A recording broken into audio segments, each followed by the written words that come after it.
হয় নিশ্চয় আজি শুনা পাইছোঁ যে মুছলিম সম্প্ৰদায়ৰ মানুহ কিছুমান ইয়াতে বাগানত কাম কৰি আছিলে মফিজ নামৰ মানুহে তেওঁৰ আণ্ডাৰত কাম কৰাই আছিল ঠিকা হিচাপে তেওঁ নিজে বন্ধ কৰাইছে কামটো আমি দেখিছোঁ নিজে শুনিছোঁ আৰু আমাৰ এটা প্ৰচাৰ কৰিছে যে আদিবাসী সম্প্ৰদায়ৰ মানুহে মুছলিম সম্প্ৰদায়ৰ মানুহক কামৰ পৰা বঞ্চিত কৰিছে কিন্তু এইটো একদম মিছা কথা আমি নিজে এই ছাইডত আছোঁ আমি নিজে জাগাত আছোঁ আমি সকলো মুছলিম কাষ্টৰ ভাই ইয়াৰ দাদাসকলক আমি অনুৰোধ জনাইছোঁ আপোনালোকে যদি কাম কৰে বাগানত আহক আহি মেনেজাৰক লগ ধৰি আপোনালোকে কাম কৰক ইয়াতে ধুনীয়াকৈ আমাৰ ক'ব লগা একো নাই আৰু আমি আদিবাসী ছাত্ৰ সন্থাৰ তৰফৰ পৰা আমি সকলোকে আদৰণি জনাইছোঁ বাগানত কাম কৰিবৰ কাৰণে আহক আপোনালোকে কাম কৰক ধুনীয়াকৈ আমাৰ ক'ব লগা একো নাই কিন্তু এই মফিজ নামৰ মানুহজনে যোনটো ইয়াতে ভুৱা প্ৰচাৰ কৰি আছে যে আদিবাসী মানুহে মুছলিমক সোমাব নিদিয়ে আৰু কি কয় ইয়াতে সোমালে মাৰিব এইটো একদম মিছা কথা এইটো আমি সকলোৱে মিলিজুলি ইয়াতে যিমান জনগোষ্ঠী আছে আমি মিলি ইয়াতে ধুনীয়াকৈ বাগানখনত কাম কৰি খাই আছোঁ আৰু মই মফিজক অনুৰোধ জনাইছোঁ আপুনি এই ধৰণৰ কোনো পদক্ষেপ নলওক যে আদিবাসী আৰু মুছলিম মাজত সংঘৰ্ষ হ'ব বুলি আৰু আমি পুলিচ প্ৰশাসনক অনুৰোধ জনাইছোঁ এইজন ব্যক্তি যেনেকৈ প্ৰচাৰ কৰি আছে ভুৱা প্ৰচাৰ তেওঁক সোনকালে তেওঁৰ প্ৰতি পদক্ষেপ লওক অন্যথা আমাৰ বাগানত যদি কিবা এটা প্ৰব্লেম উঠি আহে তেনেহ'লে এইটো পুলিচ প্ৰশাসনে দায়ী হ'ব চিধা কথা হয় আজি আমি ফাতেহাবাদ চাহ বাগিচাত দেখা পাওঁ যে প্ৰত্যেকটা গাঁৱত যদি আপুনি চাবলৈ যায় প্ৰত্যেকটা গাঁৱত শ্ৰমিকৰ ঘৰ এনেকুৱা অৱস্থা হৈ আছে এতিয়া বাৰিষা কাল মানে ঘৰৰ অৱস্থাই নাই মানে তো সময়তালকে সেইটো সময়ত বাগিচাৰ যি ৰেজেক্টেড মাল টিংপাত আছিল সেই টিংপাতটো দিব লাগিছিল কোম্পানীয়ে কিন্তু কোম্পানী এইটো নিদি মানে মফিজউদ্দিন আহমেদ নামৰ ব্যক্তিজনে এইটো প্ৰত্যেক দিনাই এইটো বিক্ৰী কৰে মানে এই ভাঙা চিঙা নামত মানে প্ৰত্যেক দিনা এইটো টিনপাত কিবা লোহা তেনেকুৱা বিক্ৰী কৰে তো মানে কোনেই অধিকাৰ দিছে মানে মফিজক এইটো বিক্ৰী কৰাৰ কাৰণে মফিজউদ্দিন এই বাগিচাৰ মানে ইলিগেল ঠিকাদাৰ বুলি ক'ব পাৰি ইয়াক মানে তো মানে কোনে অধিকাৰ দিছে মানে মফিজউদ্দিনক যে এই বাগিচাৰ সম্পত্তি মানে তেওঁ বিক্ৰী কৰিব আৰু লগতে সেইটোতো এক নম্বৰ কথা 2 নম্বৰ কথা হ'ল বাগিচা যিখিনি খালী ভূমি সেই খালী ভূমিত ক'তবা দোকান বনোৱাৰ পৰিকল্পনা ক'তবা ৰিজৰ্ট বনোৱাৰ পৰিকল্পনা কৰে ক'তবা জাতিগতৰ মাজত মানে আমাৰ মাজত মানে বিভাজন কৰে তো সেইখিনি অধিকাৰ কোনে দিছিল মানে মফিজ নামৰ ব্যক্তিজনক তো আমি PF কমিশনাৰ আৰু লেবাৰ কমিশনাৰক অৱগত কৰাওঁ যে আপোনালোকৰ তলত থকা আমাৰ ফাতেহাবাদ চাহ বাগিচা মানে ইমান দুৰ্নীতি চলি আছে তথাপিও আপোনালোকে নীৰৱ বা নিষ্ক্ৰিয় লেবাৰ কমিশনাৰ কিয় নিষ্ক্ৰিয় হৈ আছে মানে তো আমি দাবী জনাইছোঁ যে PF কমিশনাৰ অতি সোনকালে যে জালান নামৰ ব্যক্তিজনে যিজনে মানে এইটো বাগানৰ কেয়াৰটেকাৰ হিচাপে লৈছে চাহপাত বিক্ৰী কৰি অকল পেণ্ডিং ডিউজটোহে দিব লাগে কিন্তু তাৰ উপৰিও ইয়াতে দেখা পাই আছোঁ আমি কাৰ্ড মানে চোৰাং চিকাৰীৰ নিচিনা কাৰ্ড বিক্ৰী কৰা হৈ আছে আমাৰ ইয়াতে ৰঙা কৰৈ তাৰপিছত ইলিগেলি আমাৰ চাহ পুলি ৰোৱা হৈ আছে চাহ পুলি ৰুবলৈ সময় এইটো নহয় তাৰপিছত ইয়াতে চাহ গছৰ মাজত তামোল লগাই আছে তো সেইটো মানে চব মফিজৰ নেতৃত্বত হৈ আছে আৰু মফিজক এইটো অধিকাৰ কোনে দি আছে মানে তো আমি সদৌ অসম আদিবাসী সন্থা হৈ সকীয়াই দিব বিচাৰিছোঁ যে বাগিচা অঞ্চলত কোনো ধৰণৰ ঠিকা এতিয়া নচলিব আৰু মফিজে আৰু এটা মানে ষড়যন্ত্ৰ চলাইছে যে মুছলিম মানুহ এই লোকেল আমাৰ মুছলিম ভাইসকল আছে মানে এই মুছলিম মানুহক মফিজে নিজে মানে ছাইড কৰি ৰাখিছে আৰু কৈছে যে বাগিচাত মুছলিম মানুহবিলাক কাম কৰিব নাযাবি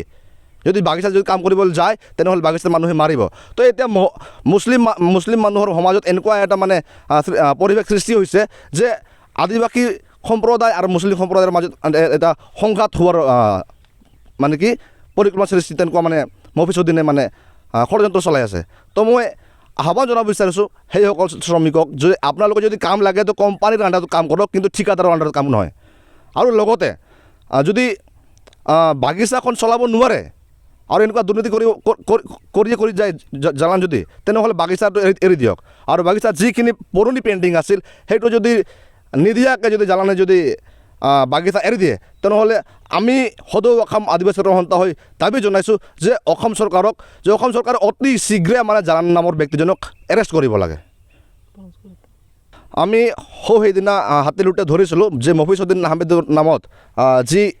মানে গছ বাহিৰত গৈ আছিল সেইটো ধৰিছিলোঁ ধৰাৰ পিছত লগে লগে আমি অসম আৰক্ষীক গঠাই দিলোঁ ফৰেষ্ট ডিপাৰ্টমেণ্টক গঠাই দিলোঁ কিন্তু মানে প্ৰশাসনীয় বিভাগৰ পৰা কোনো ধৰণৰ মানে মফিজৰ এগেইনষ্টত কোনো ধৰণৰ মানে পদক্ষেপ যে ল'ব তেনেকুৱা আমি এতিয়ালৈকে দেখা পোৱা নাই তো আমাৰ প্ৰশাসনক মই আহ্বান জনাইছোঁ যে কোনো ধৰণৰ এটা পদক্ষেপ লওক যাতে মানে মফিজউদ্দিন আহমেদ নামৰ ব্যক্তি আমাৰ বাগিচাত কেতিয়াও সোমাব নোৱাৰে আৰু যিখিনি বাগিচাৰ পৰা সা সম্পত্তি গঢ়ি তুলিছে গোটেইখিনি খাৰিজ কৰিব লাগে নমস্কাৰ জনাইছোঁ। প্ৰথমে মই ক'ব খোজোঁ যে মফিজ নামৰ ব্যক্তিজন বাগানৰ তেওঁ কোনো মালিক নহয়, তেওঁ কোনো বাগানৰ হিষ্ট্ৰী মেকাৰ নহয়, তেওঁ এজন দালালহে। তেওঁ ঠিকাদাৰ, ইলিগেল ঠিকাদাৰ হয়। মালিকে তেওঁক কি ধৰণে ইমান পাৱাৰ দিছে যে তেওঁ সকলো বস্তুবোৰ ইয়াৰ পৰা বিক্ৰী কৰি আছে। এক নম্বৰত সেইদিনা তেওঁ ধৰা পৰিল গাছ বিক্ৰী কৰাত। তাৰপিছত 2 নম্বৰত আপোনালোকে দেখা পোৱা নাই চাগে, এইটো ভিতৰে কামটো চলি আছে যে তেওঁ RP মাল যিটো মানে লেটিভ ফেক্টৰীত বনোৱা হয় সেইটোও মানে তেওঁ ইলিগেলি বিক্ৰী কৰি আছে। লগতে যিবিলাক মানে ৱেষ্ট মেটেৰিয়েল যেনেকুৱা আপোনাৰ ৰড আছে, টিন আছে, সেইবিলাকো মানে বিক্ৰী কৰি আছে। গতিকে এইবিলাক পাৰ্মিশ্যন তেওঁ কোনে দিছে? এই অধিকাৰটো তাক কোনে দিছে? আজি তেওঁ বাগানৰ বস্তুবোৰ বিক্ৰী কৰি আছে। আমি নাভাবোঁ যে অহাকালি যদি এনেকুৱা মানে অথৰিটি দিয়ে, জালানে তেওঁক অথৰিটি দিয়ে যে তেওঁ বাগানটোৱে মানে বিক্ৰী কৰি পেলাব। গতিকে আমাৰ এটা ভয় আছে আৰু চৰকাৰৰ তাতে আমাৰ যিটো প্ৰশাসন আছে তাৰ ওপৰত আমাৰ এটা মানে অনুৰোধ আছে যাতে নেকি তেওঁ অতি শীঘ্ৰে এইবিলাকৰ ওপৰত সঠিক তদন্ত কৰে আৰু মানে মফিজক মানে ইয়াৰ পৰা মানে আৰেষ্ট কৰি ইয়াৰ পৰা হটাব লাগে। এইটো ছাত্ৰ সন্থা আচাৰ কোনো তেনেকুৱা পাৱাৰ নাই যে কোনোবা এটা ব্যক্তি মানে লিগেলি যদি কাম কৰি আছে তেওঁ যে কামৰ পৰা বহাই দিব লাগে, এইটো কোনো তাৰ মানে তেওঁৰ অথৰিটি নাই। এইটো মফিজৰ এটা চাল যে দুটা মানে জনগোষ্ঠীৰ মাজত এটা সংঘৰ্ষৰ সৃষ্টি হওক, সেইকাৰণে মানে তেওঁ মুছলিম মানুহক মফিজে মানে মিছগাইড কৰি আছে, যে ভুৱা প্ৰচাৰ চেষ্টা চলাই আছে যে আছাই আপোনালোকক বা বাগানত সোমাব নালাগে বা বাগানত কাম কৰিব নালাগে, নহ'লে আছাই আপোনালোকক বা আদিবাসী জনগোষ্ঠী যিবিলাক আছে সিহঁতে আপোনালোকক মাৰিব বুলি তেওঁ মানে ভুৱা প্ৰচাৰ কৰি আছে। আমি কাকো বহাই দিব নোৱাৰোঁ। যদি কোনোবাৰ যদি কাম কৰাৰ ইচ্ছা আছে তেওঁ বাগানত আহি কাম কৰিব লাগে, কিন্তু কোনোবা এজন কাম কৰিব খোজে তেওঁ মালিকৰ আণ্ডাৰতহে কাম কৰিব লাগে, কোনো ঠিকাদাৰৰ আণ্ডাৰত নহয়। মানে যিবিলাকে কাম কৰি আছিল মুছলিম ভাইসকল, সিহঁতক আহ্বান জনাইছোঁ যদি তেওঁলোকৰ যদি কাম লাগে তেওঁলোকে আহি মানে মালিকৰ আণ্ডাৰত মানে কাম কৰিব পাৰে। চৰকাৰৰ ওপৰত আমাৰ প্ৰশাসনৰ ওপৰত আমাৰ এটা আহ্বান আছে যে যিটো ইলিগেল কাম চলাই আহি আছে মফিজ অধীনে তাৰ ওপৰত মানে অতি শীঘ্ৰে একশ্যন ল'ব লাগে, তেওঁক আৰেষ্ট কৰিব লাগে। যদি এক সপ্তাহৰ ভিতৰত যদি চৰকাৰে বা আমাৰ এই প্ৰশাসনে যদি কোনো ধৰণৰ ষ্টেপ নলয় তেতিয়াহ'লে আমি আদিবাসী ছাত্ৰ সন্থাই আমি ধাৰাবাহিক আন্দোলন কৰাৰ মানে পৰিকল্পনা কৰিছোঁ। थाखो जिसेआव मुं थिसननो हांखुर जानाय फरायसाफोरनि थाखाय मोनसे गोनां फोसावथाय। रौता नर्थ इस्ट पाब्लिक फरायसालिया नोंथांमोननो मोनसे गोजोनथाव खौरां लाबोदों। CBSE जों गनायथि मोननाय रौतानि मुंदांखा नर्थ इस्ट पाब्लिक स्कुलाव दायो थाखो 10नि मुं थिसननाया सोलिगासिनो। साइन्स आरो आर्ट्स मोन्नैबो स्ट्रिमनि थाखाय रौतानि नर्थ इस्ट पाब्लिक स्कुलाव मुं थिसननाया सोलिगासिनो। बे फरायसालियाव थाखोनि फराफारि आयदा फोरोंथायजों लोगोसेयैनो JEE NEET CUET engineering medical entrance आनजादनि थाखाय उफ्रा फोरोंथायबो होनाय जायो।